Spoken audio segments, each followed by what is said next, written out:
자, 여기 보면 이제 당나라 관련된 내용을 진행을 해보겠습니다.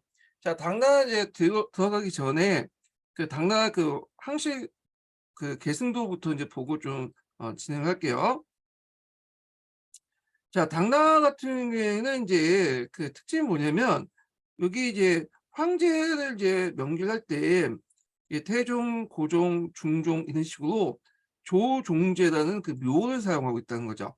이 묘라는 거는 보통 이제 그 황제가 죽으면 황제의 그 영령을 모시기 위해서 그 만든 것을 태묘라고요. 태묘에 이제 거기 황제의 이제 신제 그 태묘라고 하고 태묘에 이제 황제 신주단지를 기록을 해야 되는데 거기에 들어간 이제 그 명칭이 묘호예요. 묘. 그래서 예전에는 이제 묘를 특별하게 뭐냐면 사용하지 않고 시호라고 해서 이제 같이 사용했는데 묘 같은 경우에는 이제 특별하게 뭐 나라의 건국자나 이런 사람들 제하고는 거의 사용되지 않았죠. 자, 그런데 이제 당나라 때 들어가면서 이 시호가 늘어나니까 이걸 묘로 그대로 쓸 수가 없어요. 이게 신주단지에 다 들어가지 못하거든요. 그래서 이제 당나라 때부터는 이제 예전에는 몇 명밖에 사용하지 않는 묘를 모든 황제들이 다 사용하기 시작해요. 그래서 당나라 때부터는 이제 이렇게 예전에는 이제 시우 플러스 뭐뭐제 이런 식으로 되는데 이때는 조종에서 고조 그런 묘를 사용하게 되죠. 당나라 때부터. 그래서 당 뭐 고조, 태종 이런 식으로 이제 묘를 사용한다. 이렇게 이제 보시면 될 것 같아요.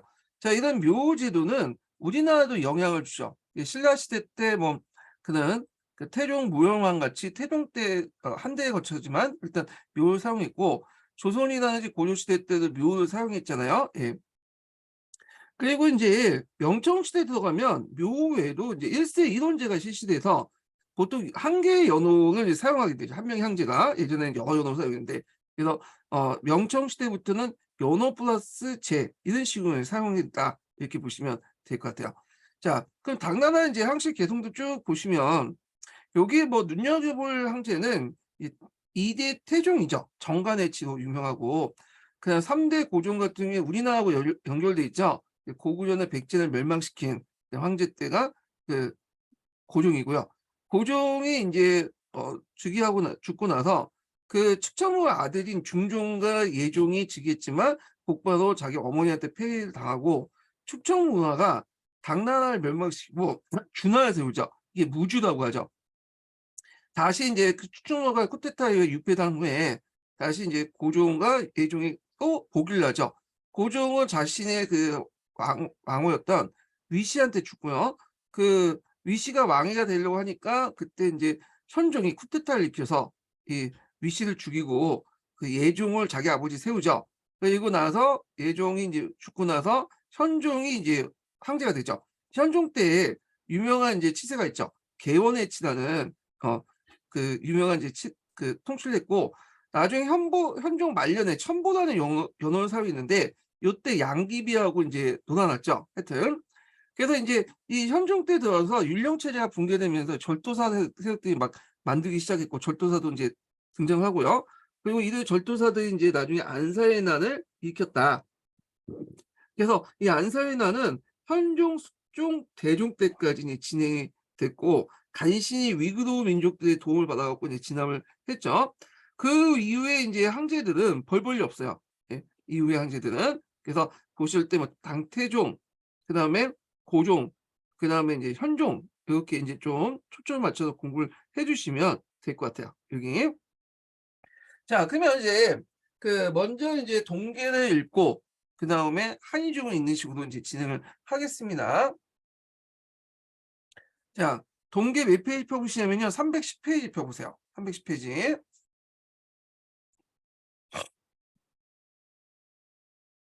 자, 당나라 제국의 설립 과정을 보죠. 자, 당나라의 중국 재통일. 자, 당을 건국한 이 고조 이연은 강농 집단, 그 강농 집단 알려진 새로운 세력들이다. 자, 그의 조부 이유는 서희의 8주국의 한 사람으로 서해 개국공신으로서 당 국공에 책봉된 인물이었다. 자, 이어는 수양제와 이종 형제로 그 양제의 신임을 얻어서 태원 유수도 이제 임명되었고 돌고를 방어하고 농민 반란을 진압하고 있었다. 그러나 농민의 반란이 이제 각지에 확산되자 이현은 수의 붕괴가 이미 돌이킬 수 없음을 깨닫고 그의 아들 세민과 더불어 반기를 들었다. 자, 이들이 군사를 일으킨 곳은 북지의 군사적 중심지인 진양이었고 그의 지지 기반, 세력 기반을 마련한 것은 그 강중의 장안이었다. 자, 이는 북지의 군사적 기반과 북주와 수의 정치적 터전을 배경으로 한 것이다. 자, 수의 건국은 이와 같이 지정학적 조건을 기반으로 해서 창업에 성공한 것이다. 처음 이연의 군사력이 3만이었으나 간중에 진입했을 때는 10만 명으로 증가해 장안을 함락할 수 있었다. 그는 양제의 손자를 황제를 추대한 후 강남에 내려가 있던 수 양제를 태상으로 추종하였다. 이하에 이연 자신이 대승상 당왕으로 지위를 올려 정치 군사상의 실권을 장악했다. 그러나 수 양제가 강남의 강도에 호위했던 근위군에게 살해당하자 수를 멸망시키고 당을 건국했다. 그래서 당나라가 이제 3대까지 갔다는 이유가 뭐냐면 양제의 손자, 그 어린 황제까지 포함해서 이제 얘기를 하는 거예요. 자, 그래서 이제 있고 수나 말기 때 각 곳의 여러 반란 세력들 가운데 이때 반란 세력들이 되게 많았어요. 근데 이제 당 고조가 당나라 건국에 성공했던 원인은 이제 보면요. 첫째로는 그의 가계가 서희 이제 권력의 중심부에 있었고요. 그래서 이제 요 가계가 이제 팔주국해서 강령 집단 중에서도 상위 그룹에 이제 속했던 집단이죠. 그리고 독고시와 또 연결돼 있어, 외척 집안이. 그래서 요 관련된 내용이 밑에 있으니까 한번 읽어볼게요. 서희 말의 군대 최고 사령관이었고 실권을 장악한 팔주국의 그 주군을 한다. 그래서 서명 가운 그 8명 가운데 이제 8명 가운데 북주의 문제가 된 우문태 이외에 당고조의 조부인 이호와 독고신이 유명한데 독고시 집안은 이제 또 외척 집안하고 연결돼 있죠. 이호 그 농소 이씨나 수나 양제 외척 집안이에요. 자, 특히 독고시의 셋 다는 모두 항우가 되었다. 자, 북주의 무제의 항우, 수문제의 항우, 그 다음에 당고조 이연의 항우들이 모두 여형제간이다. 이렇게 있죠. 자, 그 둘째로는 처음 군사를 일으켰던 것이 태원이었고 겨봉원 후에 거봉 후 곧바로 북주에서도 장안을 진격하여 장안을 장악했던 점. 셋째로는 돌굴 기봉 5천, 분마 2천두의 강력한 군사 원조였는데 그 원인이 있었다. 그래서 초창기 때 당나라 초기까지는 돌굴한테 꼼짝 못했던 게 뭐냐면 돌굴의 어떤 그 강력한 군사력도 있었지만 이게 뭐냐면 집권하는 과정에 돌굴의 어떤 도움을 받았기 때문에 그런 거죠. 그다음에 요게 이제 플러스 되자면 그 당시 원교 근공 정책을 활용했죠. 그래서 가까운 곳은 이제 뭐냐면 공격하고 멀리 있는 세력들은 이제 뭐냐면 서로 손을 잡는 방식으로 각지에 있는 반란 세력들을 토벌했다. 이렇게 보시면 될 것 같아요.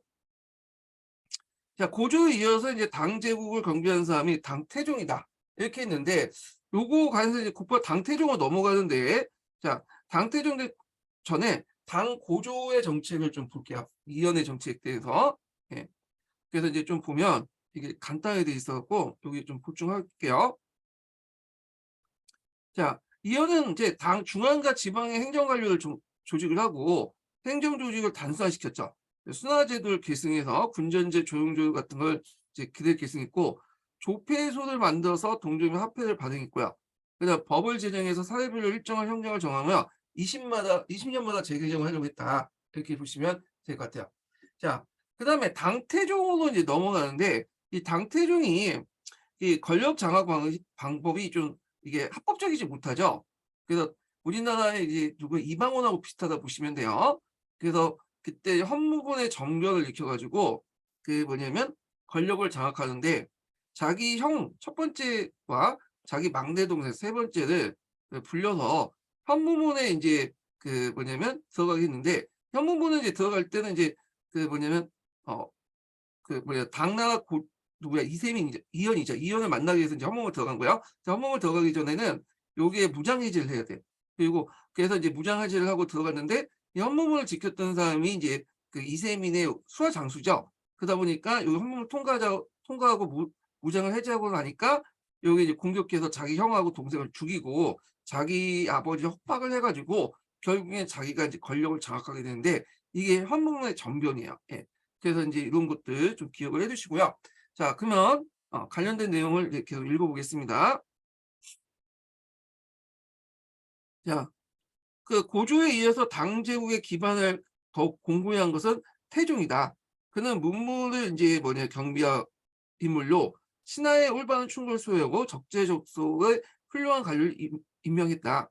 그래갖고 이제 그의 명제상이었던 방영현이나 두요네, 명장 이정, 이적, 강간, 위진, 왕규 등을 보필해서 했는데, 그래서 그때 정치를 잘했기 때문에 이걸 이제 정간의 연호를 사용했기 때문에 정간치세라고 하죠. 예.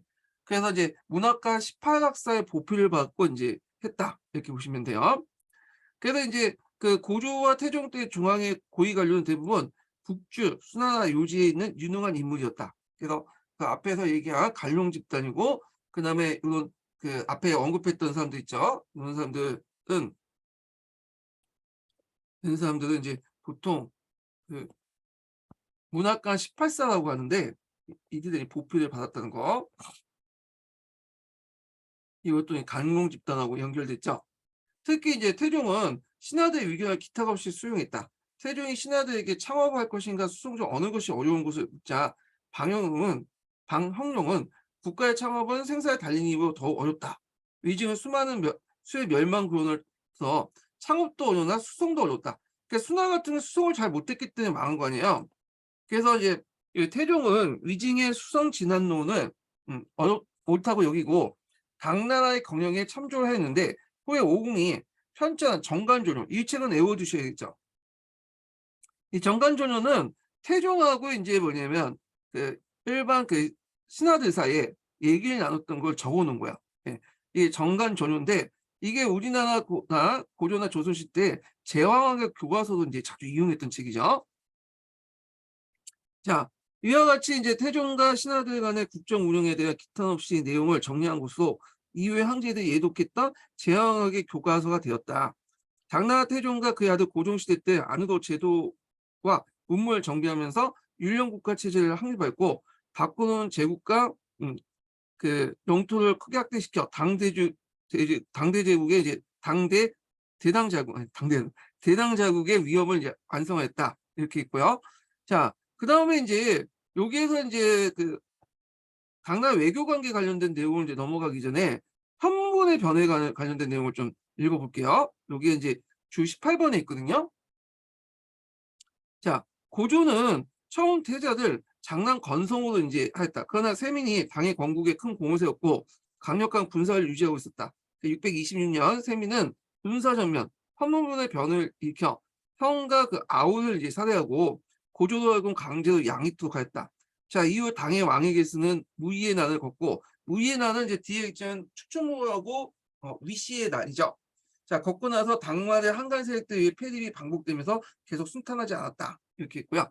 자, 그 다음에 이제 그 당시에 당나라 초기 때 대외 활동 관련된 내용을 읽기 전에 그 한국인의 그 한의종 관련된 내용을 읽어볼게요. 당 고종부터 당 태종까지 한번 읽어보겠습니다. 자, 농민반란이 시작된 수말의 직나는 궁제패의 그 형태로 전개되었다. 그러던 중 617년 상서 태원의 지방간에서 자립해 거병한 이연의 군대는 수나라 수도 장안을 점령했다. 자, 이연은 먼저 양제의 손자로서 13세가 된 유를 공제로 옹립했지만 양제가 사살됐다는 소식을 듣고 618년 5월에 서양을 받아 당조를 세웠다. 자, 당의 건국자 이연의 집안은 농소 이씨로서 이연의 조부 이우는 당시 8주국의 일원이었고, 그의 아들 이병은 8주국의 1인자 독구시타 아들 아내를 맞았다. 자, 이 여인이 이연의 모친이고 수의 문제 양견 항우의 언니였다. 즉 이연과 양제는 이종 사촌간이었다.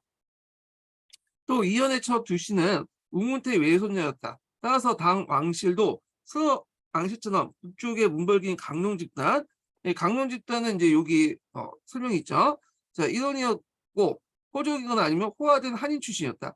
당시 사료에 보면 이연이 익힌 거병의 실제 주무자는 이연의 둘째 이세민이었고, 이연은 마지못해 참여한 걸 전해주고 있다. 그런데 이제 요거 주의할 건 뭐냐면 당 태종의 그 기사 그 관련된 내용은 이미 이제 이때부터 국가가 역사적 사료를 이제 편찬하고 그랬잖아요. 그리고 이세민이 상당히 역사에 관심이 많았어요. 역사적 기록에. 그래서 사관들 불려서 다 검토하고 빼라고 지시하고 그랬거든요. 그러니까 좀 역사 왜곡이 좀 많아. 그래서 이세민의 그런 업적이나 이런 치세를 100% 고지고대로 이제 믿기는 좀 그래요. 예. 자, 하여튼 이렇게 했는데, 그러나 이세민은 후소한 듯 형의 황태자인 건성과 태자 동생인 원기를 죽이고 그 부친을 퇴위시켜 황제가 된 걸로 봐 부친과 형제의 사족을 말소하고 자신의 공을 독점하여 사료를 조작할 가능성이 배제하기 어렵다는 거죠.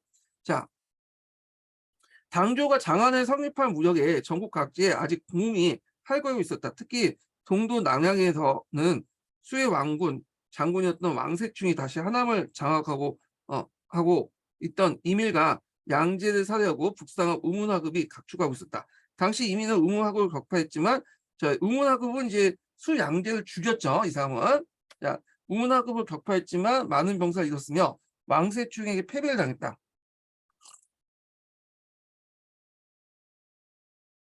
자, 이로 인해서 당에 항복했으나 당은 냉랭한 대우에 분노해 재차 반란을 일으켰다가 살해됐다. 자, 620년 당은 이세민을 장군을 삼아서 왕세충을 공격했고 왕세충은 하북의 두건독의 원조를 요청했지만 고전 끝에 이세민은 승리를 거뒀다. 그래갖고 이제 여기에서 이제 이세민이 큰 역할을 한 사실들 쭉 기록을 했고요. 자, 그 다음 단락을 보면요. 그러니까 이세민과 이건성은 주변에 이제 인재를 모아두었고 이세민과 이건성은 주변에 인재를 모아들였고 이렇게 모인 사람들은 강한 대결의식을 갖고 있었다. 갈등이 깊어갔던 626년에 이세민은 기성을 제압하기 위해서 궁성의 북문인 현무문에서 건성과 막내 동생 원길이 궁문에 들어가는 것을 기다려 살해했다. 이게 현무문의 변이라고 하는데 이후 이세민은 황태자가 되었다가 곧 양해를 받고 제의를 했다. 자, 이세민의 치세와 연호를 따라서 정간의 치세가 본다. 한때 중국 학계에서는 이세민의 주변 신하들 서족 집단이라고 서족 집주라고 불렸고 이들 세력 지주라고 대표하는 건성에게 승리해 그 정권을 장악한 결과 신세대에 대응하는 정치가 행해진 걸 바로 정강의 치세의 견해가 있다. 이게 무슨 말이냐? 서적 지주라는 거는 이제 지주는 지주인데 흑수저 지주를 얘기하고요. 그러니까 이세민 집단은 새롭게 신흥 지주들 얘기하고 이 세력 지주는 예전부터 이제 있었던 구지주를 얘기하는 거죠. 건성 쪽에 붙었고요. 그래서 이세민이 이겼다는 것은 새로운 신흥 지주들이 이겼다. 뭐 이렇게 해석을 했다는 거죠. 근데 이제 최근에는 이래나 저래나 이현, 이건성, 이세민 등 집단의 구조는 큰 차이가 없고 강론 집단이었다는 거예요. 강론. 그리고 이제 여기 보시면 그때 당시에 이제 이건성한테 붙었던 사람들 중에 상당수가 나중에 또 이세민들에게 채용돼요. 이 사람이 채용을 하죠. 자, 하여튼 이세민의 인재 등용에 합류했던 인물은 방영론과 두현회인데 모두 이세민이 즉위 후 재상이 되었다. 자, 그 다음에 이세민은 또한 이민의 옛 부하 출신으로서 후에 건성 측 인물이었던 위징을 시임해서 그의 간언을 잘 들었다 한다. 그래서 이들 신화와의 문답은 정관존용을 묶어져 후세 재앙의 고가서를 일쳤다. 자, 정관존용 관련된 내용이 여기에 있죠. 자, 당대 현종 말기 때 오궁이 편찬한 책으로 당태조 정관연간의 언행을 기록했다. 군주의 도리, 인재의 등용과 간언의 중요성, 도덕의 표준, 학술과 문화, 그 다음에 형벌과 부역, 조세 등 당초의 정치와 사를 이해하는 데 중요한 자료였다. 당태조를 지나치게 미화시켰다는 비판도 있다는 거죠. 자, 정관의 치사라는 건 이미지는 이 책에 의해서 얻어진 것이며 다분히 이상화된 것이었다. 그러나 인재 등용과 능력 위주의 현재주의 정책의 채택에 그 당시 문무에 걸쳐 뛰어난 능력과 개성을 지닌 인물을 널리 등용되고 활동하면 분명하다. 그런 정관 시족지의 편찬 과정에서 정관 시족지라는 건 태종의 명을 만들어서 만든 건데 예전에는 이제 주로 이제 상동귀족 중심으로 해갖고 이제 가문의 격이 결정됐고 농소 이시지만은 상동 귀족보다 더 아래였어요. 그러다 보니까 이게 좀 불만이 가질 수밖에 없겠죠. 그래서 이제 좀 더 황제를 중심으로 가문해 가지고 이제 이렇게 그 가문의 서열을 이제 편찬하려고 만든 것이 정관 시족지야. 그래서 이 정관 시족지 관련된 내용은 동계 자세에 적혀 있거든요. 요거 이제 동계 뒤에 부분에 할 때 좀 얘기를 하고요. 그래서 정관 시족지의 편찬 과정에서 드러났듯이 군벌 귀족이 억누르고 집권적 황제권을 강화하려고 했다. 그러나 사회 경제적 안정이나 의문의 여지가 많다. 그래서 실제 정관 13년의 통계에 따르면 국가가 장악권이 혹은 304만 호 정도로 수대의 3분의 1의 수준에 불과했다. 그러니까 아주 안전까지 국가가 이제 사회 전반을 장악하지 않았다라는 거죠. 그래서 이제 이게 다시 이제 수대 회복했던 거는 이 뒤에 인제 뭐냐면 측정 모을 때 그때 시기죠.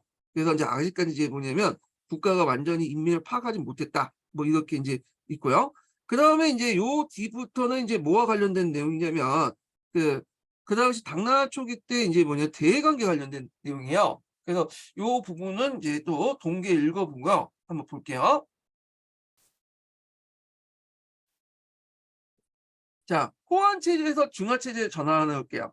자, 당나라 고조는 초창기 있다 보니까 인제 나름대로 좀 눈치를 보면서 인제 활동했는데 당 태종 때부터 인제 뭐냐면 강력한 중원 질서를 확립을 하려고 했어요. 그래서 종전에 이제 잠시 혼란기 때에 그러니까 조공책봉각이 무너졌잖아요, 수나 말기 때.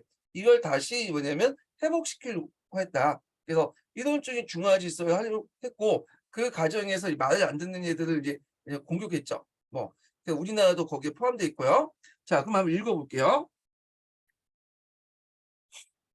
한족과 북방 유목민족 간의 남북 관계는 전한 무제의 적극적인 대외 경락으로 한족이 주도적 위치에 서서 북방 민족을 압도했다. 그러나 후한 이후 위진남북조 시대에 거치면서 양자의 관계가 역전되어 북방 민족이 적극적 공세를 취하고 한족은 항상 수세에 몰리면서 5, 16국가 북조시대 때 호환 체제를 설립시켰다. 그러나 수의 양제에 의해서 적극적인 대외 침략으로 이와 같은 남북 민족 관계는 다시 역전되어 한족이 다시 공세를 취하는 입장에서 받게 되었다. 자, 이에 따라 동아시아 국제 질서도 근본적인 변화를 해냈다.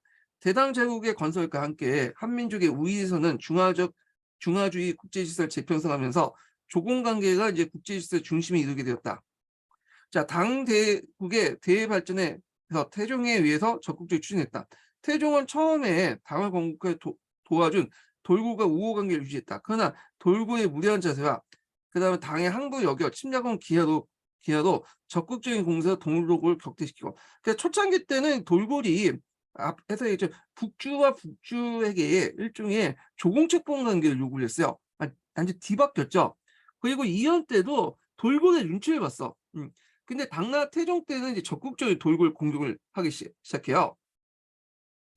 그래서 인제 돌고를 격퇴시키고 그 지배에 있던 서북 지방에 이제 유목민을 복속시켰다. 그리하여 태종은 서북방의 유목민으로부터 청칸이라는 칭호를 받았죠. 칸이라는 것은 이제 유목민족에서 인제 제일 높은 사람을 칸이라고 하잖아요. 이거는 어떤 의미가 있냐 하면 중국의 농경민족의 천자와 그다음에 유목민족 카안과 동시에 겸직했다 이렇게 보시면 돼요. 그러니까 유목세기하고 사회를 장악했다 이렇게 보시면 되겠죠. 그래서 청카는 돌고의 왕이라는 뜻으로 당나라 황제는 중국의 한민족 국가의 황제인과 동시에 북방의 유목민족까지 지배하는 군장으로서 추앙된 것을 의미한다. 자, 여기에서 청칸의 수요의 의미를 이제 얘기를 하고 있죠. 자, 이는 위진남북조 이래에 북방 민족이 끊임없이 시달려왔던 한민족으로서는 민족적 자존심을 회복했을 뿐만 아니라 남북조 시대의 호환 체제에서 중화주의 체제의 대전환을 의미하는 것이다.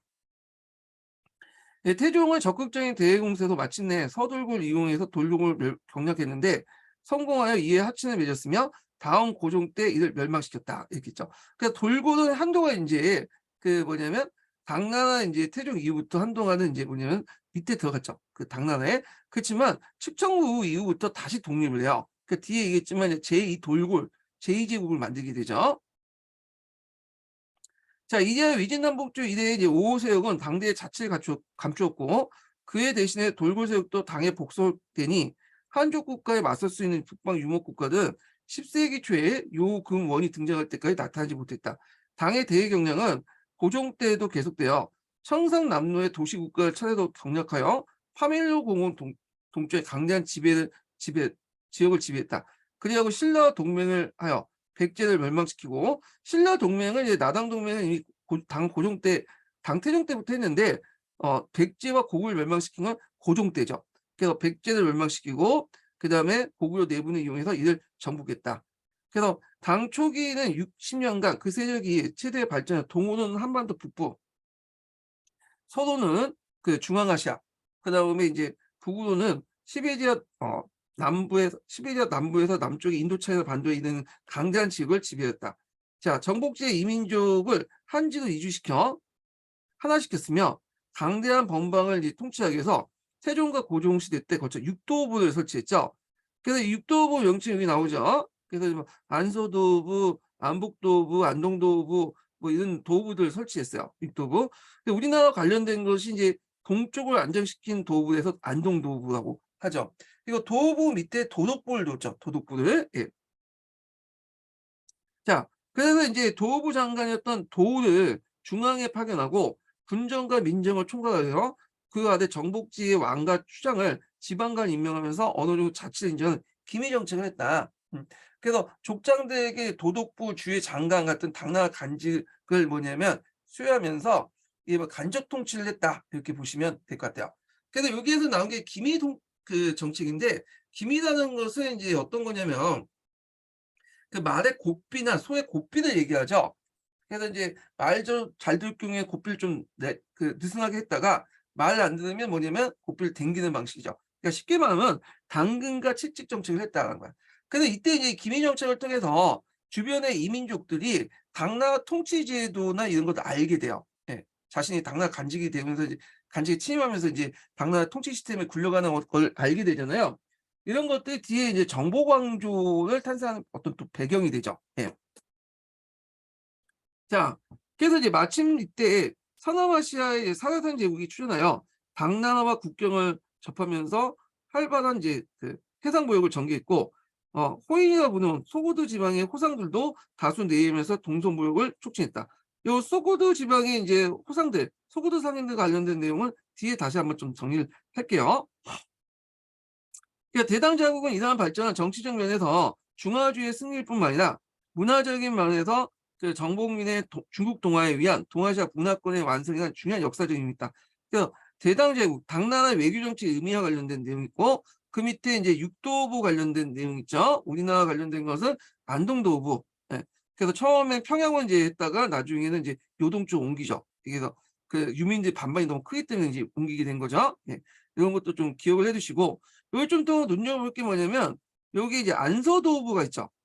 그래서 고창이나 이제 구자 이런 걸 점령하고 여기에다가 안서도읍을 설치해서 서역 지역을 이제 장악해서 사막계를 장악하려고 했다는 거.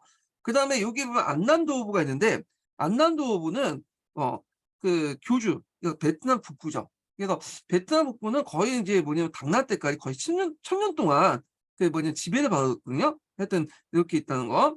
자, 그다음에 이제 넘어가서 항해중에 관련된 내용을 한번 보겠습니다. 자, 여기부터 이제 외교 정책 관련된 내용을 볼게요. 정간지치의 실제 업적은 오히려 대외 관계가 잘 드러난다. 수왕제와 당초 대외적으로 최대한 적은 돌고래였다. 고조 이혼도 태원에서 거명할 때 돌고래에게 신앙을 칭하며 복속했음을 보면 잘 알 수 있다. 자, 위세를 얻은 돌고래는 당초에 수차 중국 내지에 침입해 약탈을 장행했고 이 때문에 당조는 한때 수도를 장안에 해서 다른 곳으로 옮기려는 계획을 세웠다. 세종이 즉위하자 돌고래의 결전은 피할 수 없는 일이 되었다. 그런데 때마침 돌고래에서 이제 내부 분열이 일어나 당조의 도움을 청을 기회로 630년에 군대를 파견해 대승을 거뒀다. 당시까지 돌고래 복속되었던 여러 부족이 계속 당조를 기부했고 그래서 여러 부족들의 총장들은 세종에게 탱글이칸칸, 그러니까 천하를 지배하는 칸이라는 칭호인데 이때 탱글이라는 의미는 뭐냐면 하늘이라는 뜻이죠. 그래서 청카칸이라고 하죠. 척칸, 예. 척칸 이게 척칸 척칸까 발음 안 되네. 아, 아까 아침에 뭐였죠? 정칭이 척간, 척간. 예. 탱크이 카칸을 청간이라고 이제 했는데, 야, 그래서 이제 이렇게 있고 칭호를 형성했다. 자, 이것은 당조가 호안의 두세 개를 포함하게 되었음을 의미함과 동시에 북방의 여러 유목민족이 부족이 당조와 직접적인 관계를 맺고 있음을 뜻했다. 자, 돌고래 이후에 설원타가 강성했지만 세종은 여러 차례 토벌군을 파견하여 646년에 이들을 편중했다. 자, 이들을 통치하기 위해서 중앙에 도우를 이제 파견하여 감독했는데 이걸 기미 정책입니다. 기미는 소와 말 등을 재갈 묶는다는 의미로 당조는 도우 밑에서 정복지의 왕과 추장을 지방간 임명해 어느 정도 자치를 인정했다. 자, 그래서 이제 이로부터 이제 서쪽에서 중앙아시아까지, 북쪽으로는 시베리아 남부까지, 남쪽은 인도차이나 반도까지, 동쪽은 한반도 북부에 이르기까지 대제국을 건설했다. 자, 태종의 뒤를 이은 황제를 오른 것은 셋째 아들 이치였다. 태종은 항우 장송씨와의 사이에서 자손 3명을 뒀는데 장남이 승건이었고, 승건은 황태자에 책봉되었지만 다리가 불편한 데다가 돌고옷을 입고 돌고를 사용해 궁중 내에 유목민 청막을 치고 거주의 수소 카칸이 되는 것처럼 행동한 기행을 벌였다. 황족 중에 태자에게 모반을 권유하는 자도 있고 해서 결국 태종도 폐위를 결정했다. 폐위를 했다는 건 황태자를 폐위시켰다는 거죠. 그래서 새 황태자 책봉 과정에서 항우의 오빠 장송무기는 황후의 이치를 편들었고 649년에 이치가 고종이 되었다는 거죠. 예. 그리고 이제 고종에 이제 후보로 들었던 사람이 측천무죠. 측천무. 자, 그러면 이제 측천무 관련된 정책들을 이제 좀 볼게요.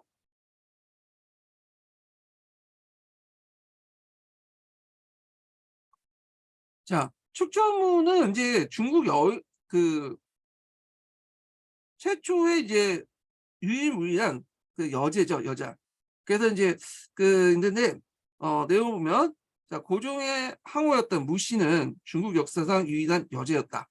그에 대한 이제 역사 평가는 되게 다양한데, 본래는 원래 이제 무는 앞에서 엄청 고종의 항우가 아니라 태종의 후궁이었어요. 예.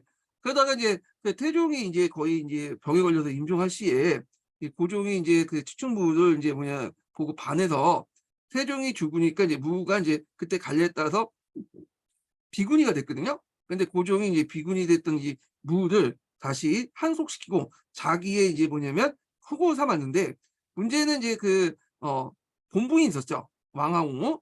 근데 이 왕후가 아들을 못 낳았어. 근데 이거에서 이제 누구야? 무는 아들 낳죠.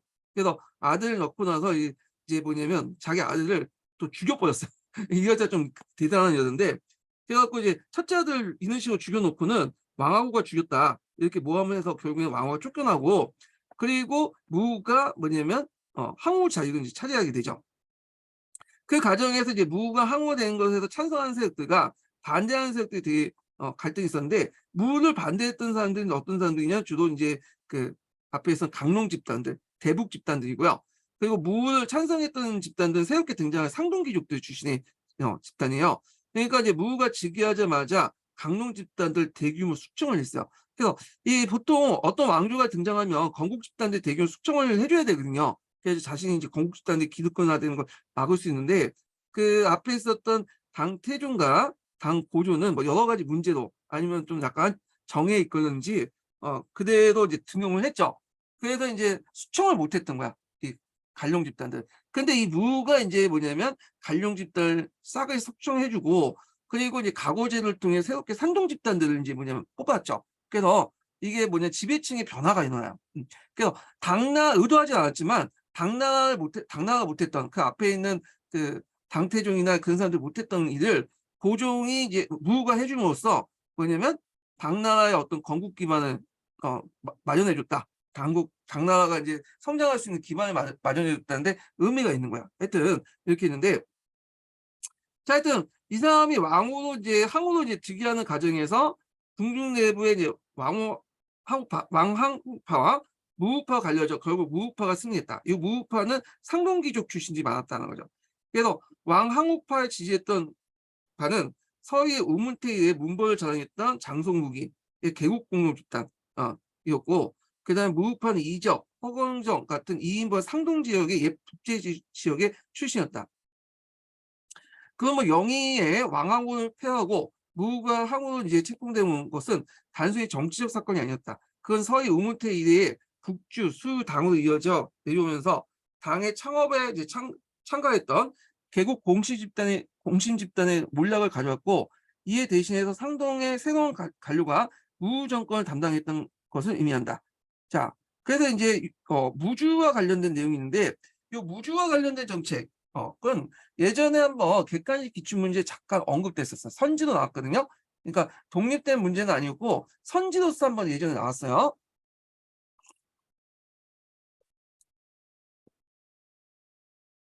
자, 서기 690년에 추충무우는 정식으로 황제를 칭하고 중국 고대 주나라 이상을 재현한다는 명분을 내세요. 국골 주대라고 하죠.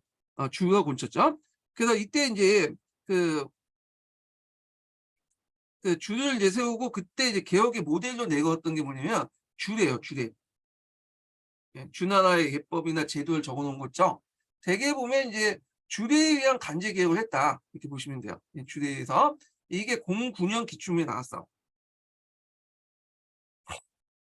그래서 이제 예전에 이제 당나라 통치 방식보다는 예전에 서주 시대를 모델로 해서 제도 개혁을 했다 이렇게 보시면 될 것 같아요. 그래서 이걸 뭐라고 하냐? 국권을 주다고 하고 당을 일시 중단시킨 것을 무주혁명이라고 해요. 무주혁명. 그러니까 이제 추천무가 뭐냐면 성을 바꿨다. 역성혁명을 했다. 무주혁명이라고 하죠. 자, 그는 수도를 장안 대신에 동도인 낙양을 신도로 하고 정치 군사적 중심을 삼았고요.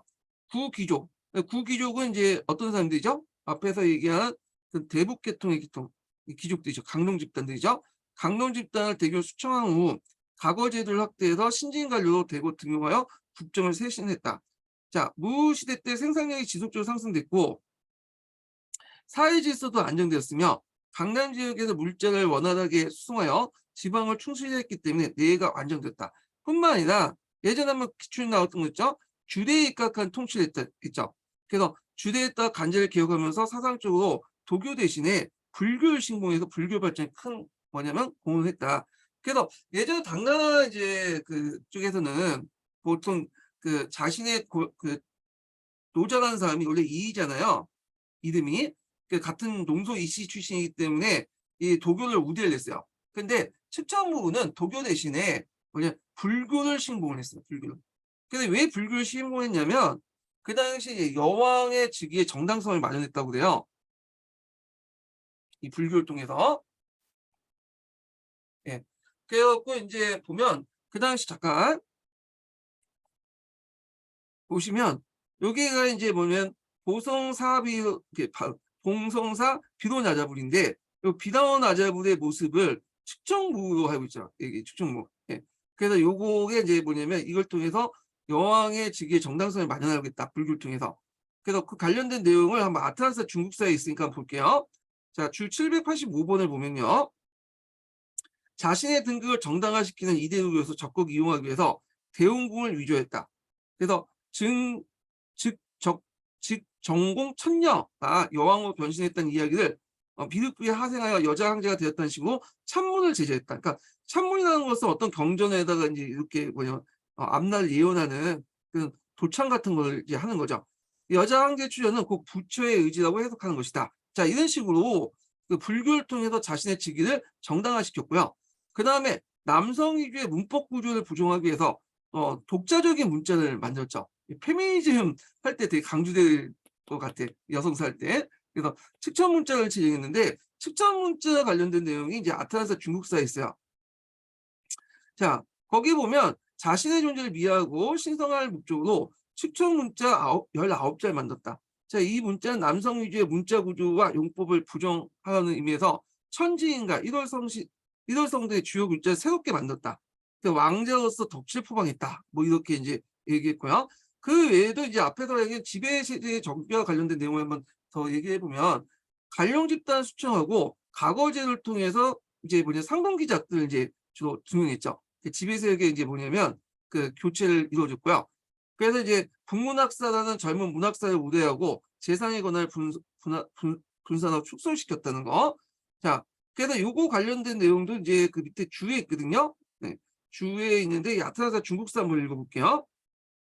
여기 이제 그 추천문화 관련된 내용은 아틀란스 중국사가 잘 돼 있더라고요. 예. 자, 궁속 남문으로 출입하는 일반 관료와 달리 북문으로 출입하는 북문학사는 젊은 문학지사를 초치하여 우대했다. 자, 이들에게 연려정가, 신계 등 모두 1000권에 넘는 책을 편찬하도록 하는 등 순수 목적 외에도 재상의 사무도 맡게 함으로써 재상의 권한을 분산 축소시키는 양면 효과를 보였다. 자, 이들의 우대는 강농 집단이 몰락한 후에 관료의 공백을 채운다는 장기적인 포석으로 해석되지만 이들 계기도 과거에는 문학의 그것이 인재를 뽑는 진사과 중심의 역할을 하겠다는 점에서 중요한 의미가 있다라는 거죠. 자, 그다음에 이제 쭉 읽어보면 그다음에 매간을 통해서 그 당시 이제 신흥 서민 계층이 등용했죠. 그래서 요때 매간을 통해서 들어가는 서민 계층들은 그 앞에 있었던 상동기족하고는 좀 달라요. 상동기족은 가고고 그 당시에 이제 서민 계층들은 주로 돈을 주고 인제 뭐냐면 하이직 관료 같은 걸 들어갈 수 있는데 요걸 꼭 나쁘다고 볼 수는 없어요. 왜냐면 그 당시 과거 시험은 주로 귀족 중심이기 때문에 요 서민 측들이 뭐냐면 아무리 뛰어나도 그 뭐냐면 예부시에서 이부시에서 다 걸려 나가잖아요. 그러니까 이제 주로 관료에 들어가려면 간직 얻으려면 매간밖에 없었거든요. 그래서 하여튼 그렇게 해서 매간을 통해서 서민층의 신흥 서민 계층이 등용됐고요. 그다음에 간직 시인설 같은 거 있고요. 그래서 난간 정책에서 이렇게 이제 여러 그 간직을 많이 남발했고 그다음에 또 자신의 권력 강화에 무시일족들을 정치를 담당하겠다 이런 내용들인데 자 여기 보면 이제 이 관련된 내용이 이제 또 한번 읽어볼게요. 간직 신설 관련된 내용하고 그다음에 이제 그 있는데 무시 등용 관련된 내용 볼게요. 황제가 되기 위해서 무엇보다 우호세력을 확대할 필요가 있었다. 이를 위해 여러 가지 정책을 시행했다. 그래서 먼저 경간 8품 이상의 봉급을 크게 증가시키고 문화선과 중선을 거치지 않고 제수하는 간직을 남발하는 난간 정책을 실시했다.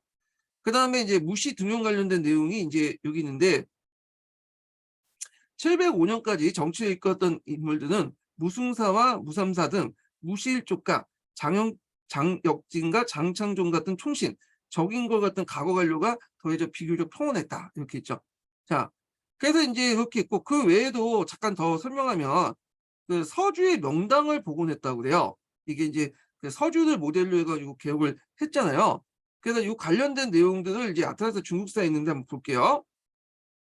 이게 이제 서주의 이제 명당을 복원하고 또 무시 칠묘 같은 것들을 이제 만들었던 그 내용이 있어요. 보면 그 간제 개편하고 또 연결돼서 보시면 두 나라로 완전 다시 그 간제를 다 개편했는데 자 무시가 정권을 독점하자 무시 칠묘 보통 이제 중국에서는 칠묘제라고 하죠. 황제 예법에 따라 칠묘를 제사를 지내잖아요. 불천지주 3명하고 그다음 고조까지 4대까지 제사를 지내게 되는데 자 무시 칠묘를 지어서 천자의 모제와 같이 하였으며 주대의 간직을 모방해서 간직의 명칭을 바꿨다.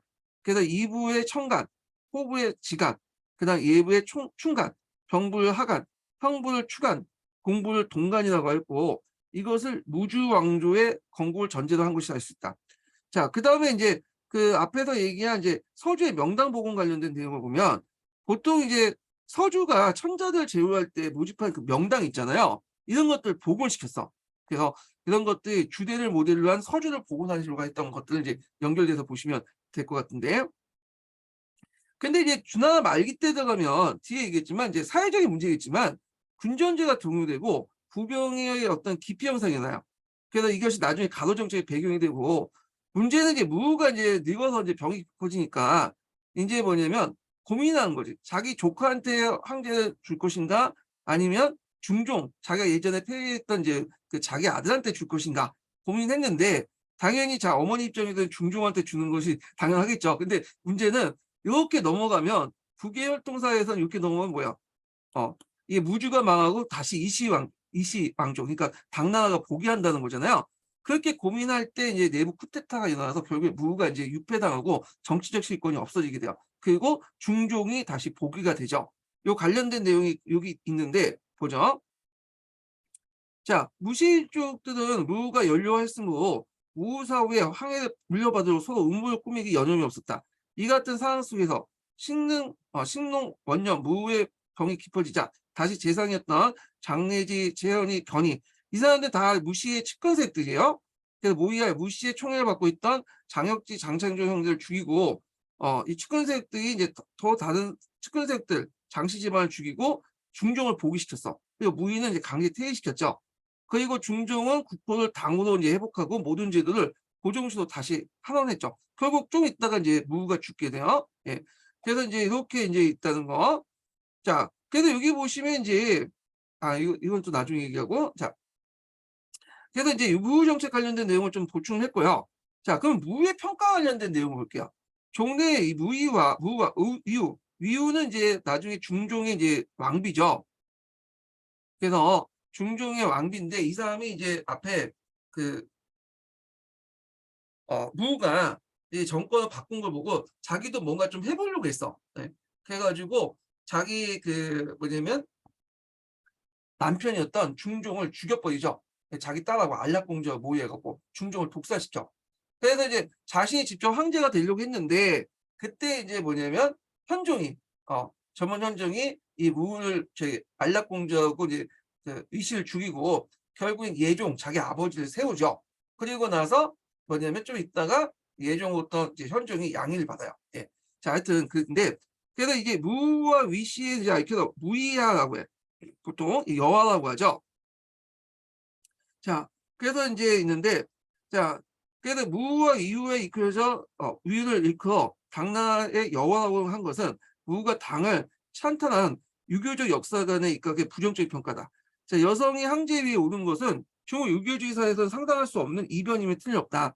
무의 황제 즉위는 5, 16국 이래 여건이 강한 호한체제 영향이 무 시대까지 계속된다는 걸 의미하며 왜냐하면 유목 국가에서는 상대적으로 이제 어머니의 힘이 좀 강하고 여자의 힘이 강하잖아요. 예. 그런 것이 반영됐다는 거죠. 그래서 이제 호족적인 성격이 짙게 갈려 있다. 따라서 무 시대는 는 구기족의 몰락사 구기족의 문벌사에서 신진 관료 세대 때 능력주의 사회로 넘어가는 혁신적인 시대를 평가할 수 있다는 거죠. 그래서 그 당시에 이제 보면 뭐 농민 반란도 별로 없었고요. 태평했다. 뭐 이렇게 이제 보시면 될 것 같아요. 자, 그다음에 무가 죽은 후에 이제 중종이 다시 복이 올렸으나 항우 위후가 이제 다시 독살됐죠. 위후의 난이라고 하고 이런 황실 내부를 수습하고 당제국의 번영을 마련했던 것이 현종이죠. 현종은 그냥 이동기라고 이제 하죠. 이동기 쿠데타를 일으켜서 위후와 안락공주를 죽이고요. 다시 아버지 아까 얘기했처럼 이제 누구죠? 갑자기 이름 까먹었네. 자기 아버지였던 그 당시에 이제 그 예종을 즉위시키죠. 그리고 나서 예종부터 양해를 받게 돼요. 예. 그래서 현종이 된 거죠. 자, 여기까지가 이제 축천무와 관련된 내용이고 요 관련된 항의종 관련된 내용을 한번 읽어볼게요. 자, 축천무는 본명은 무조이며 부친은 무사이다. 무사은 고조 이연이 태어나 있을 때 그의 부하로서 원래 목재상이었다고 한다. 고관의 딸인데다 미녀였기 때문에 14살 나이로 태종의 후궁이 됐다. 태종이 죽자 장안의 감원사에 머물렀는데 이 무씨를 다시 후궁을 들인 것은 고종의 첫 항우였던 왕씨였다. 고종과 이제 항우 왕씨 사이에 자식이 없었는데 고종이 숙비를 총애하자 이를 견제하기 위해서 무씨를 한속시켜 궁중에 대오게 했다는데 이거는 이제 여기 책이고 다른 책에서는 고종이 얘를 좋아서 가지고 데리고 왔다. 뭐 이렇게 적혀 있어요. 자, 하여튼 이 같은 행위가 중국의 유교적인 정통에 있어서는 있을 수는 없는 일이지만 당황시에서는 호족적인 혈통은 이를 가능케 했다.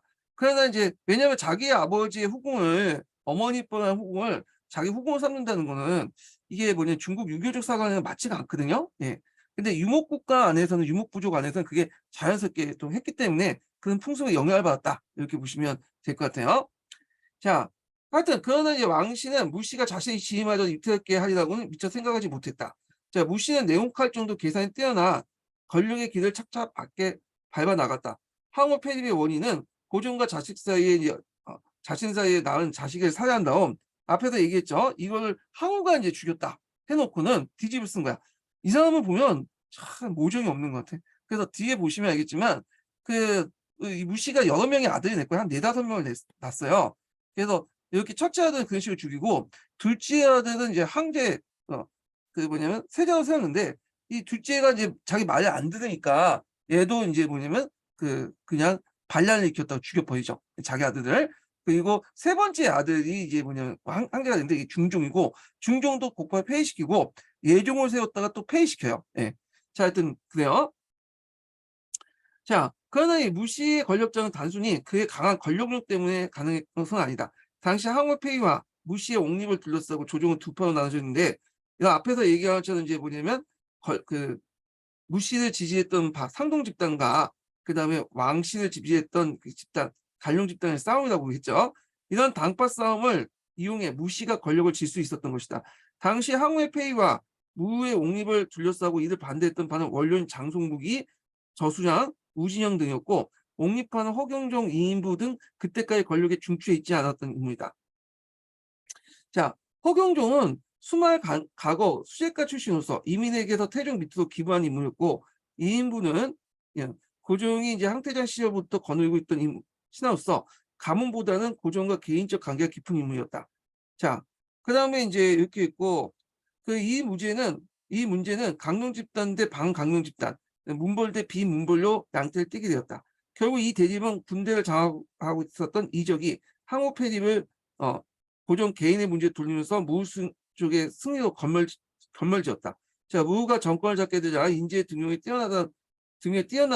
뛰어났다는 후대 정평대로 과거 출신의 관료가 대거 등용했는데, 이때 과거 출신자는 대개 서적지족, 그러니까 상동귀족 계급이었다, 이렇게 보시면 될 것 같아요. 자, 그 다음에 655년 무가 항우가 되자 반대파를 모두 자천되고 태조 당초 이래 이제 권력은 권력을 상실하게 됐다. 무는 고종의 배후에 고종의 정무에 관여하기 시작했고, 배후에서 고종의 정무를 관여했고, 673 고종을 청왕, 무를 천우라고 불렸다. 바로 이 무렵 고종이 병에 들고 정무는 무가 독단적으로 처리하겠다. 그래서 이제 그 고종이 이제 하고 나서 고종의 그 관련된 내용들, 그래서 집권 과정인데 이거 각자 읽어보세요. 예. 자, 그래서 무가 이제 당을 주도군치고 성신왕제로 칭했고 나이가 60세 넘길 때다. 이걸 무주혁명이라고 한다는 거. 그래서 무가 이제 황제가 됐던 것을 무주혁명 이렇게 기억을 해두시면 돼요. 그래서 이제 그 밑에 무시일족들이 날뛰는 얘기들이 있고요. 그래서 이제 이렇게 있다가 결국에는 중종이 보기에서 당조를 재건했다는 거. 그렇지만 이제 중종도 제2의 무가 되었던 유에게 암살당하고요. 그래서 예종의 세 번째는 이중기가 이제 거병의 위유일파를 죽이고, 그 다음에 이제 그 태평공주나 안락공주 뭐 하여튼 다 죽여버리고 자기가 이제 정권을 장악하죠. 그래서 현종이 되죠. 현종. 그래서 현종 때 이제 치세를, 현종 때 연호가 이제 개원하고 천부가 있거든요. 그래서 개원 초반기 때는 정치를 잘했어요. 그래서 이걸 개원의 치라고 해요. 개원의 치. 예. 그래서 이제 요거와 관련된 내용을 다시 동계에 이제 읽어보겠습니다. 그 밑에 이제 그 관련된 내용은 이제 좀 볼게요. 예. 자, 동계 관련된 내용은 이제 근데 여기 현종 관련된 치세에 관련된 내용이에요.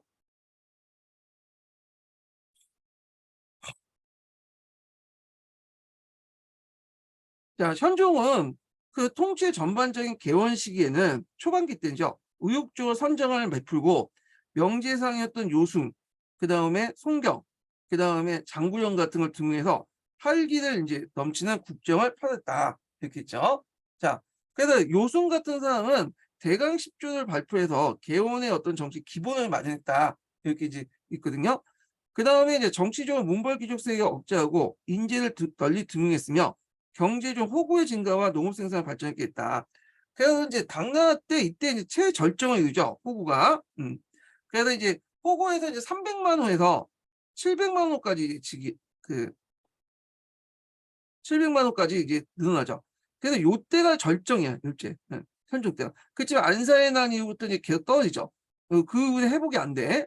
하여튼 이렇게 있고, 군사적으로 훌륭한 장수를 선임하고 병력을 안정을 도모하니 사회 전체가 경영을 누리고 역사상 개원의 치세도 일으키게 됐다. 특히 현종의 개원 첨보 시간에, 첨보는 이제 후반기 때 연호죠. 자, 첨보 시대의 사회 경제적 번영은 인구와 호수에도 잘 나타나고 있다. 이때 이제 수도 장안은 이제 그 뭐냐면 당나라 때 수도죠. 그래서 수나라 때 그 대흥성을 이제 장안으로 곤쳤어요. 예. 그래서 인구가 거의 100만 명이 넘었다고 하는데 이거는 8세기 때 이 3대 도시 중에 하나이죠. 장안, 바그다드, 그다음에 콘스탄티노플 이렇게 있고, 예전에 한번 이 장안 관련된 내용이 문제가 시험 문제 나왔어요. 그래서 철저한 계획 도시죠. 장안 관련된 내용은 뒤에 있으니까 그때 좀 얘기를 하고요. 자, 장항은 인구가 이제 100만 명에 해당하는 국제도시로 발전하여 외국인의 내환과 국제적인 문물 교류가 활발히 추진되었다. 또 이 시대에는 학자 예술가들이 다수 배출되어 성당 문화의 꽃을 피웠다. 자, 이 성당 문화에서 이제 대표적인 사람이 우리가 이제 이백이나 두보 이런 사람들이 이제 이때 당시의 사람들이죠. 예. 자, 그러나 이제 개원 시대 때 번영도 차츰 어두운 그림자가 들기 시작했다. 즉 당제국에 기반이 되고 있던 율령 체제가 사회 내부적 모순에 의해서 무너지면서 당 제국의 질서가 완화됐다. 자, 이게 무너진 부분에 대해서는 이제 여기 짤막하게 설명돼 있는데 뒤에 부분에 자세히 돼 있거든요. 그냥 그때 이제 좀 보기도 하고요. 그 율령체제 붕괴는 이 군전제에서 이제 무너지죠. 군전제가 무너지니까 더 이상 이 부병제를 유지할 수 없죠. 그러다 보니까 모병제 형태도 바뀌게 되고, 그리고 당나라 변경에서는 이제 뭐냐면 유목민들 다수 이제 충원을 하게 돼요. 그리고 이제 도부 대신에 유목민들 이제 추상들을 이제 뭐냐면 절도사를 임명하죠. 이게 십절도사야. 그래서 이들 십절도사들은 주로 용병 집단이죠. 예. 지금 프리고지 같은 사람이 바그너 법을 이끌었잖아요. 요가 비슷하다 보시면 돼요. 그래서 이제 이것 때문에 군사 강화를 가져오긴 했지만 이민족을 많이 기용하기 때문에 외인 부대 성격을 띠고 있다. 그래서 이제 이런 내용도 좀 기억을 해주시고요. 그래서 이때 이제 중국에서 그 당시 이제 한족 외에도 이민족 출신을 많이 뭐냐면 장수 기용을 했거든요. 이게 이제 번장제도라고요. 번장. 그래서 보통 그 당나라 같은 경우에 인재를 등용할 때 한족만 등용한 게 아니에요. 그래서 무장도 등용하고 이민족 무장도 출신도 많이 등용하고 문관 출신도 많이 등용했는데 문관은 빈곤가에서 등용했고 주로 이 무장들은 번장 출신을 번장제도를 통해서 했어요. 그래서 보통 고선지나 이런 사람들이 번장 출신이죠. 예.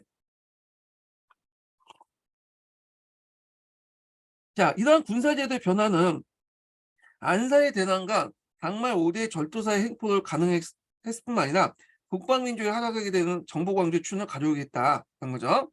자, 이 자세한 내용은 이제 뒤에 있으니까 그때 좀 얘기를 해보기도 하고요. 요게 이제 부병제가 몰락하면서, 그러니까 군전제가 몰락하면서 부병제 몰락하고 또 새로운 이제 뭐냐면 모병제가 등장하는 그 내용들이 요번에 기출문제에서 관련돼서 나왔죠. 예. 자, 그 다음에 마지막 이제 뭐냐면, 그 인증번호 알려드릴게요. 마지막 인증번호는 51번입니다. 네, 마지막 인증번호 51번이에요. 자, 현종은 첨부시대에 접어들면서 장기간의 직경 결과 정신적 해이함과 왕비가 죽자 점차 정치의 실증을 느끼기 시작했다. 현종은 본래 검선황제였고 그 다음에 명시에 가까이 했으나 첨부시대에 와서는 사치스러운 생활에 빠져서 궁중에서 건신과 한간의 전횡으로 그 정치가 문란했다. 특히 이제 양귀비를 이제 총애를 했죠. 예. 그래서 이제 이 양귀비는 원래는 이제 자기 아들의 며느리였죠. 예. 아들의 부인이니까 며느리였죠. 근데 이제 너무 반해가지고 그 뭐냐면 자기 아들 저쪽 다른 데 보내고 자기가 이제 양귀비를 차지해가지고 이제 살았는데, 자, 하여튼 이때 이제 양실 쪽에 의해서 농당되었다 했는데 요 내용이 이제 여기 있죠. 39번 읽어볼게요.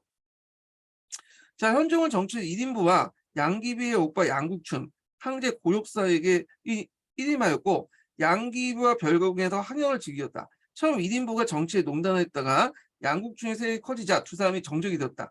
그래서 이제 천고시대의 정치에는 이와 양이 그 당시 좌우되면서 혼란에 빠졌다. 이렇게 있죠.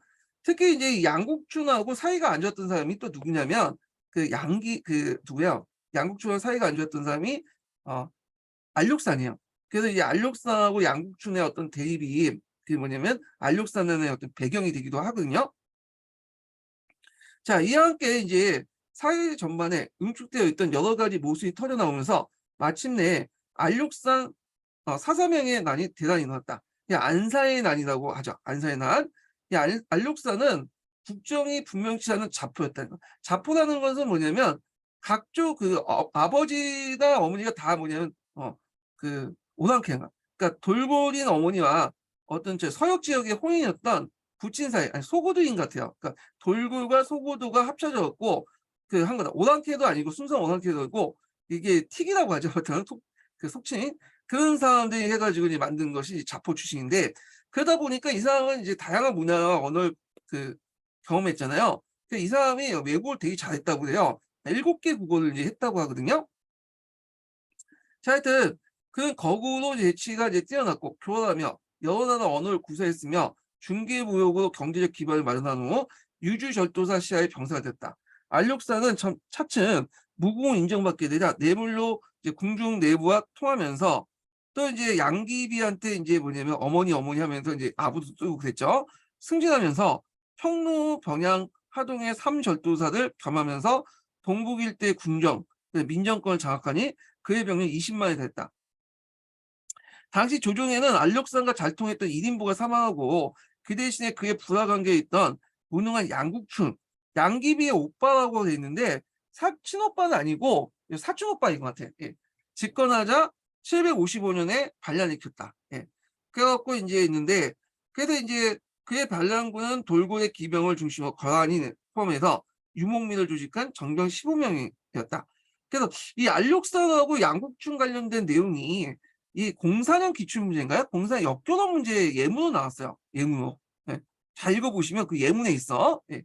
자, 하여튼 있고, 자, 그는 유주, 오늘날 북경에서 하북평양에 남아요. 남양을 이제 함락하고 스스로 대연왕제로 칭하였다. 낙양의 도움을 청한 안력사는 포악하고 잔인하여 민심을 얻지 못하고 점차 교만해졌다. 또 왕의 계승을 둘러싸고 이제 부자 간의 갈등이 일어나서 안경서에게 살해했죠. 예. 그래서 안경서를 살해를 하고 안경서가 살해당하고 그 안경서 누구한테 죽었냐면 그의 이제 안력사의 부하 장수인 사사명한테 죽어요. 근데 사사명은 또 누구한테 죽냐면 사사명의 아들이었던 사조에게 죽어. 이게 완전히 뭐냐면 이게 콩가루 집안이죠. 예. 자, 이에 앞서 이제 조정에서는 장군 고손지를 파견해서 고손지는 이제 고구려 유민 출신이에요. 탈레스 전투에서 이제 싸웠는데 패배를 했죠. 자, 하여튼 이 고손지를 보내서 동간을 굳게 지켰으므로 반군의 장안 지출은 일단 저지됐다. 그러나 고손지 장군이 강군 파견. 강군이라는 것은 이제 그 장군을 감시하기 위해서 이제 파견된 그 사람들인데 대개 이때 강군을 파견했던 사람은 한간들이 많이 파견됐어요. 그래서 한간 번영성의 모함으로 진중에서 현종의 명령을 처형되자 마침내 수도 장안이 함락됐다. 자, 수도를 빼앗긴 현종은 사천으로 피난하게 되었고 황태자가 제의를 계승해 숙종이 되었다. 자, 그래서 이제 숙종 관련된 내용이 예전에 한번 뒤에 있지만 이제 뭐 염세제도, 세금제도 변화했죠. 소금제도, 소금 전매제 관련된 변화해서 뭐 통상법 뭐 이런 내용들이 나왔잖아요. 관련돼 갖고 이제 시험 문제 나왔거든요. 2, 3년 전에. 예. 자, 한편 돌굴 출신 사사명은 정세가 이제 불리해지자 한때 당에 항복했다가 다시 반란을 일으켰고 당군을 격파하고 안경서를 죽이고 황제를 자칭했으나 그도 이제 부자간의 암투에 휘말려 그의 아들 사조에게 살해되니 반군의 세력들이 이제 약화되었다. 자, 이러한 대란 중에 조정에서는 현종과 숙종이 잇따라 사망하고 대종이 즉위했는데 대종 때 가서야 마무리돼요. 이게. 그래서 그때 이제 위구도의 도움을 받아서 낙양을 하복하고 반란을 진압하였다. 자, 8년간 안사의 대난으로 당의 국가 질서가 근본적으로 바뀌었다. 그래갖고 요 밑에가 이제 뭐냐 안사에나 영양 관련된 내용이거든요. 볼게요. 첫 번째로는 당의 윤령체제가 붕괴되면서 군전제가 장원제로 바뀌었고 물론 예전부터 이제 장원제로 이제 뭐냐면 바뀌고 있는데 이게 이제 그 안사는 때 확실하게 확인 사상을 한 거죠. 네. 그래서 장원제로 바뀌었고 이에 따라 부병제도 모병제전 이것도 마찬가지로 예전부터 이제 조금씩 바뀌게 되는데 안사에는 계기에서 완전히 이제 결정적으로 바뀌게 됐다 이렇게 보시면 돼요. 그러니까 이런 변화를 촉진시킨 게 안사에는 아니었다 이렇게 보시면 되겠죠. 자, 그다음에 두 번째는 군벌의 등장으로 당의 귀족체제가 몰락하면서 황제도 군벌 세력과 한간에 의해서 폐립이 장했다. 이건 이제 나중에 얘기했지만 문생천자라는 말 요구 말을 대변하고 있죠. 세 번째로는 하북 지역에 이제 전역에 대란이 휩쓴 결과 다수의 유민이 생기고 이들 유민은 고향을 떠나서 각지에 떠들며 개코가 되었다. 예. 그래서 이제 이 개코를 파악하기 위해 간호 정책을 실시했죠. 요번에 시험문에 나왔던. 그래서 그 일부는 신흥지주의 전후로 전락했거나 다른 일부는 절도사시의 용병을 들었다. 그리고 안사의 난 이후에 현종 때 피크가 이뤘던 이제 그 인구가 확 감소됐죠. 인구의 격감을 초래했다. 이 말은 이제 뭐냐면 당나라 중앙정부의 이제 통제하였던 사람들이 많이 없어졌다. 예, 이렇게 보시면 될 것 같아요. 안사의 날 직전에 있었던 인구가 5,291만 명이었고 호수는 891만 명. 동남 직후의 인구는 1,692만 명, 호수는 293만 명, 3분의 1의 격감했다. 자, 전쟁 중에 많이 죽었지만 또 국가가 그들을 제대로 파악하지 못했다. 이렇게 보시면 되겠죠. 그러니까 물론 여기에는 동남 지구 인구 파악이 어렵다는 점을 감안해요. 폭우의 격감을 부인하기 어렵다. 자, 안사이나는 종래 중국사에 흔히 있었던 오합지졸의 농민 반란이 아니었고 이민족이 주체가 되어 어, 군벌이 가세한 조직적인 그 군사 행동이었다. 그리고 이나는 당황주의 사회 자, 사회 체제뿐만 아니라 남북조 시대에 발전되었던 사회 지배체제인 귀족계층을 송도일제 붕괴시키고 당말 5대 사회적 변화를 거쳐 송대 그 시민사회를 여는 계기가 되었다.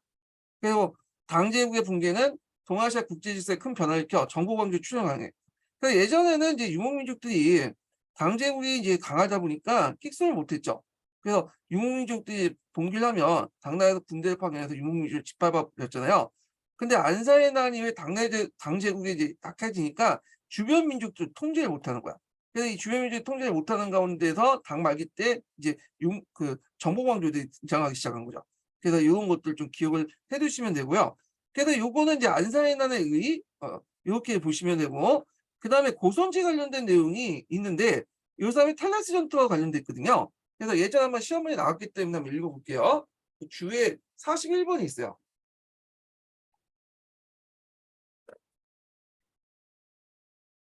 자, 고선지전에 의하면 그는 본래 고구려 사람으로 20살에 그 안서 사진의 장교가 된 후 무궁을 쌓아서 안서 부도가 되었다. 747년에는 보기, 보병과 기병, 만명을 이끌고 파미논 공을 넘어서 토본을 정복하고 대식국 등 72국이 이제 당에 복속하였다. 자, 이 전국으로 안서도 및 안서 그 사진 절도사가 되었다. 750년에 다시 서역을 원정하고 사회사군, 이 사회상군은 이제 뭐냐면 그 아바스 왕조죠, 아바스 왕조.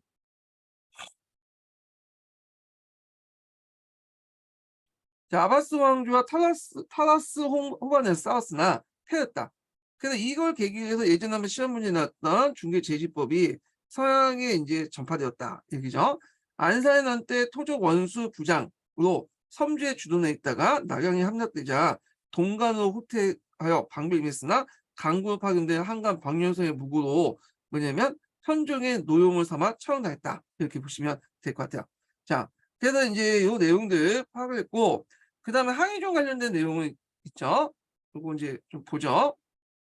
자, 항해종 관련된 내용에서 이제 여기부터가 있는데 여기 한번 읽어보겠습니다. 예, 간단한 건데 안사의 난이 이제 갑자기 이제 여기 율령제 넘어가고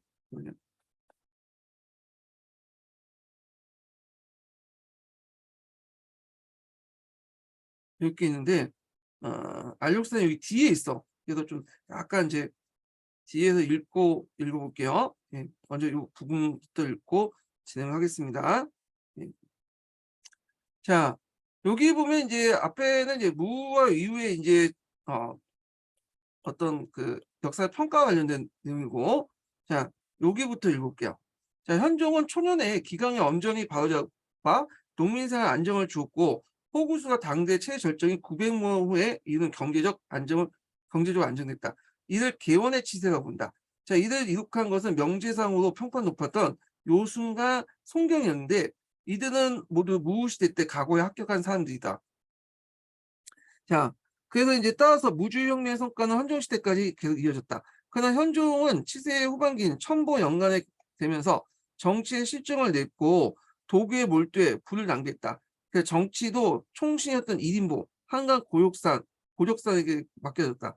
또 장안 동쪽 교회에 있던 하청지 되게 유명하죠. 그 서한 사건은 또 유명하죠, 우리가. 자, 하여튼 하청지에서 예첩 양기비와 사랑을 빠진 것도 이때 일이다. 그리고 나서 이제 쭉 이제 장난한 이제 간지와 관련된 내용들이 쭉 나와요. 토지대도와. 예, 이거는 좀 이따 읽어보고 좀 넘어가서 자, 어디 있냐면 몇 페이지 보시냐면 177페이지 보세요. 예. 자, 그때 이제 알욕산 때 그 뭐냐면 얘기했지만 모병제로 이제 바뀌게 되거든요. 그 변경 같은 경우에는 이제 절도사들이 이제 뭐냐면 하게 되죠.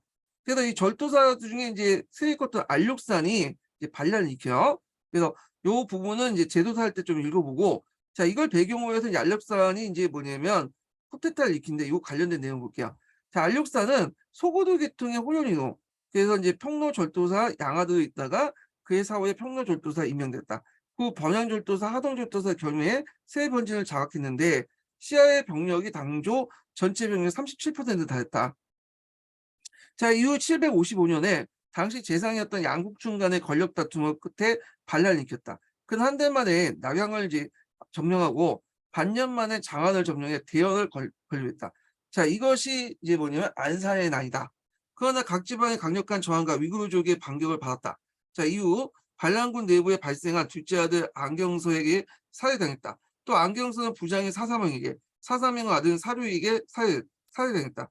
자, 이후 이제 장군들 사이에 그 분열이 일어나 이해선이 사조에게 죽임으로써 반란 실패에 끝나게 됐다. 그러나 9년 동안 하북 지역의 전란이 벌었던 이 반란의 영향을 매우 지대했다. 자, 우선 호구수가 반란 전인 890만 호에서 반란 직후에 290만 호로 격감하고 있는 데서 알 수 있듯이 반란 전부터 궁핍했던 재정이 더욱 한층 더해졌다. 또 반란에 가담했던 전투사들이 거의 그대로 지역을 장악한 채 분권적인 행동을 취했고요. 뒤에 얘기했지만 이제 그 절도사 세력들, 권진 세력들이 중국 내지까지 확대되죠. 이제 변경뿐만 아니라 내지까지 확대됐고요. 게다가 이 부병제가 완전히 무너져 모병제가 전환됐고 균전제와 조용제도가 완전히 붕괴되었으며 율령제 지배는 완전한 종언을 구하게 됐다. 당조의 중앙 집권적 통치 체제는 이제 새로운 지배 방식의 전환 없이는 더 이상 종속이 불가능했다. 이렇게 했죠. 자, 그래서 이제 안사해난 관련된 이제 한의중 관련된 내용을 봤고요. 그 다음에 이제 절도사 관련된 내용들 이제 보는데 이게 갑자기 당나라 후기 때도 갑자기 넘어가거든요. 예, 그 중간에 뭐 어떤 이제 사회경제적 변동에 관련된 내용이 없어. 예, 그래서 한의중은 이제 자세히 이렇게 적혀 있지 않고 그냥 쭉 보시면 알겠지만 그 다음에 당나라의 어떤 사회구조 관련된 내용도 있고 그래서 좀 쉬었다가 한의중에 이제 있는 내용을 좀 읽어볼게요. 한의중에 있는 내용은 이제 그 당나라의 이제 군전제와 이런 것들이 이제 어떻게 붕괴됐는가 이런 것들 관련된 내용인데 자, 읽어보겠습니다. 그래서 요거는 이제 어디와 관련되는 거예요? 이거는 앞부분에 이제 있고요. 여기부터 읽을게요. 군전자 조용조 관련된 내용부터 읽어볼게요. 예, 좀 쉬었다가 진행을 하겠습니다.